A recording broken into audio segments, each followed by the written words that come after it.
Alright, day 13, or whatever day it is, actually.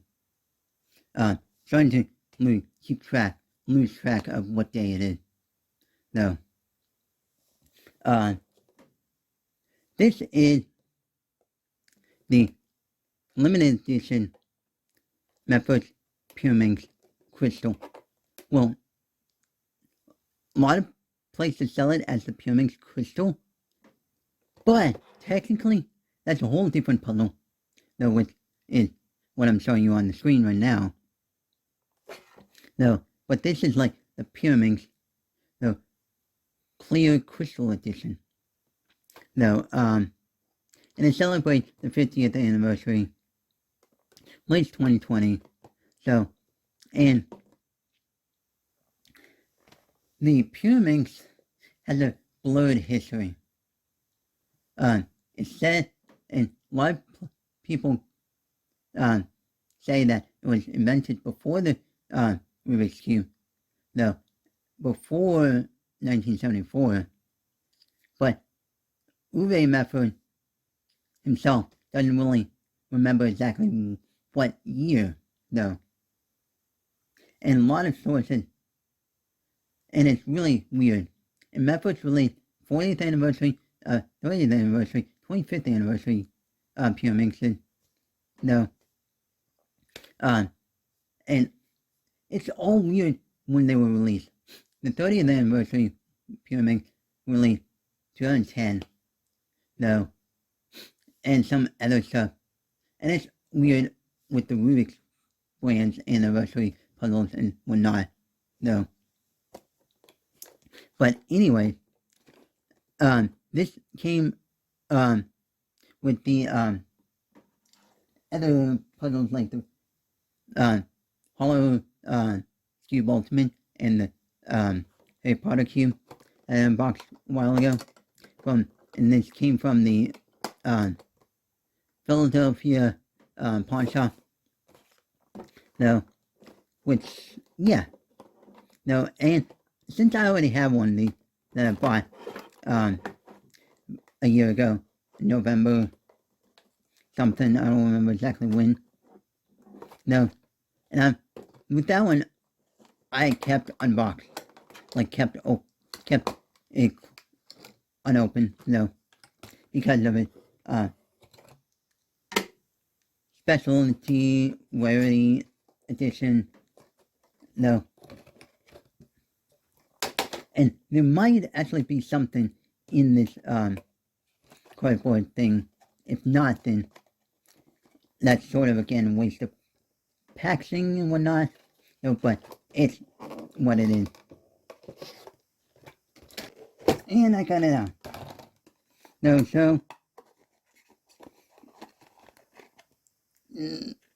it's empty. No, but anyway,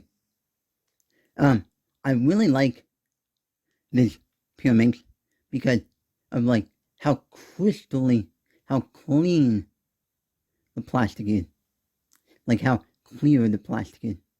No, and one gripe I have about this is that these small triangle stickers, if you can see,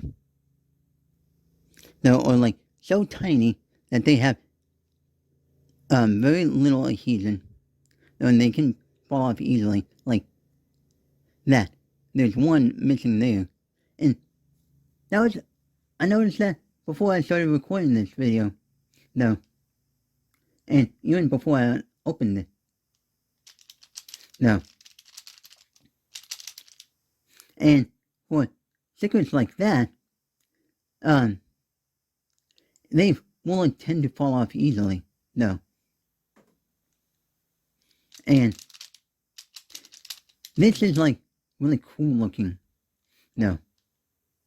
It would have been better if they had done outline stickers, no, which were like just like this, so instead of just having the two-sided sticker like this, it's basically a full sticker with a hole inside so that you can just peek through into it, or something like this. No, Um, but yeah, and it's really interesting how you can just see the internal screws, springs, the ball bearings, and the core, and all that, and like how it works really easily.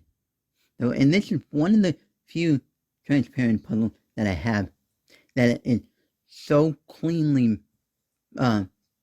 polishedly clear that you can just see straight through it, and it's not like cloudy, or like semi-transparent or something like that. Sorry about that. But anyway, yeah, I'm happy to have opened one of these, though, and it turns really good, though, for what it actually is.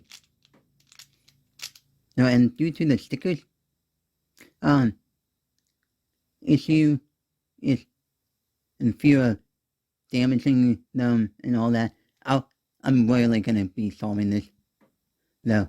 Solve it like every now and then, and also take some special care with it, though, to protect the stickers and even the plastic and not scratch it all up and all that. And so yeah, that concludes day 13.